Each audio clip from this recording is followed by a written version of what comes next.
first regional trip niyo yun together? Opo, first po. So how was it? Being together for the first time outside of Manila? Alam niyo, hindi po siya nakakapagod. Hindi lang siguro dahil Inspired? hindi, Charot.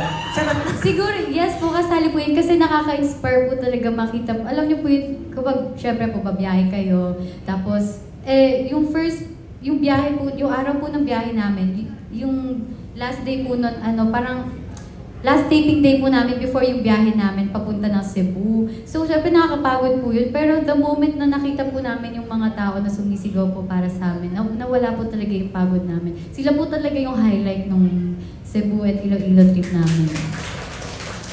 After Cebu and Iloilo, san pa kayo? May mga nakaschedules pa ba? At saka, I understand may international screenings na, di ba? May pupuntahan na ba kayo na definite internationally? Yung sure lang po ngayon is yung dito lang po muna sa Pilipinas, mga mall shows and cinema tour. And of course yun, sa premiere night po, this September 22 po yan. Mega Mall.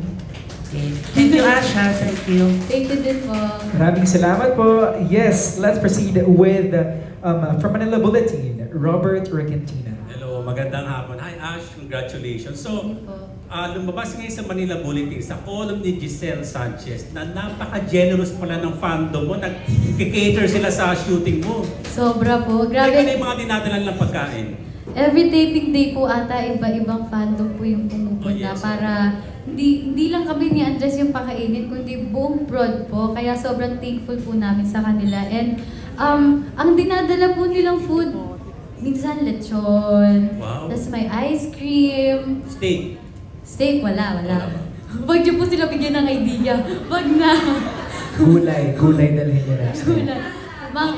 Mga pansit, Shanghai, dinadala po nila halos yung alam po nilang favorite po namin. Pero tinetext ka nila like, what do you wanna eat today? Or hindi po. Alam niyo po minsan, may isang beses sabi ni Andres, alam mo, parang nag-crave ako ng lechon ngayon. Tapos sakto, may padala po silang food na lechon, kaya super happy po na ni Andres. Ano the whole day nasa shoot sila? Nasa venue sila? Hindi po. Siguro around 11, dadating na po sila para ibigay po yung food. Tapos, ayun, kakain po kami together. Tapos, hindi nila kami sinasabihan kumain, nanonood na sila. Tapos, siguro alis po sila, siguro after 1 or 2 hours po. At saka, hindi lang para sa inyo ni Andres yung food, para sa production Opo, talaga. para sa lahat po talaga. Kaya ang yaman ng fandom mo, ha? Oo nga po, paampun nga. Sobrang generous giver po nila kaya. Pero like, last time may nakaalam ako na ganyan, yung fandom ni John Lloyd and Angel Oxino, nag-shoot sila sa office namin. Ang dami rin food, tsaka may pabulaklak din. So, anong pakiramdam na lumilevel na sila sa fandom na John Lloyd and Angel Oxino sa pagtrato sa artista? Siyempre masarap po sa feeling kasi alam niyo, ang sarap po sa pakiramdam na may nagmamahal po sa inyo. Inaalala po kung ano yung mga favorite niyo, yung kahit hindi niyo sabihin, ibibigay nila. And promise po, para po talaga kaming nagkaroon ng mga mommies. Kasi sobrang, grabe, ganun po yung suporta at pagmamahal nila sa amin. Para pong suporta at pagmamahal ng isang ina. Last question. Next week na ang palabas ng Hinamahal. So, 1 week lang, ano pakiramdam? Thank you po, tita. Very excited po ako na mapanood sa premiere night po yung Hinamahal. Hindi na nga po ako punta na nga po ako. Sobrang excited po ako and gusto ko po makita yung lagi po kapag before ko, pag ginagawa ko po yung mga supporting roles ko, excited po akong makita kung paano po kasi di ba po sinushoot po namin, hindi naman po magkakasunod-sunod. So excited po akong makita kung paano yung pag tinahin na siya ng sabay-sabay. Opo, pag nabuo na. Congratulations. Salamat po. Thank you po. Thank you so much, Sir Robert. Next, from Lionheart TV, Richard Paglikawan. Hello, Ashley. Congratulations. Salamat po. Regarding dito sa endorsement mo sa Potato, kailan siya dumating sa'yo? Ano yung naging first reaction mo nung nalaman mo na magiging endorser ka ng Potato?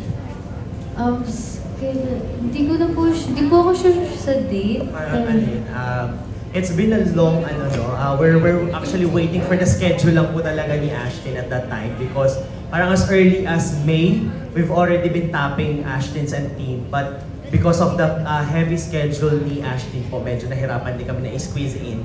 So, nung nagka-available schedule, doon siningit na po namin ni Direk na ma-start na po yung shoot ng TVC ni Ashton. Ayun po, nung nalaman ko po yun, syempre parang parang pinch me moment ko siya eh. Kasi tulad po nung sabi ko kanina, before po na nung extra lang ako, yung mga support roles pa lang ako, sinusuportahan ko po yung movie ng mga co-viva artist ko po talagang masaya na po kami na merong free na pagkain sa Botiju after ng movie.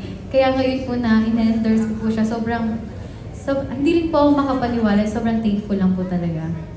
Kanina mo unang shinare yung good news na to.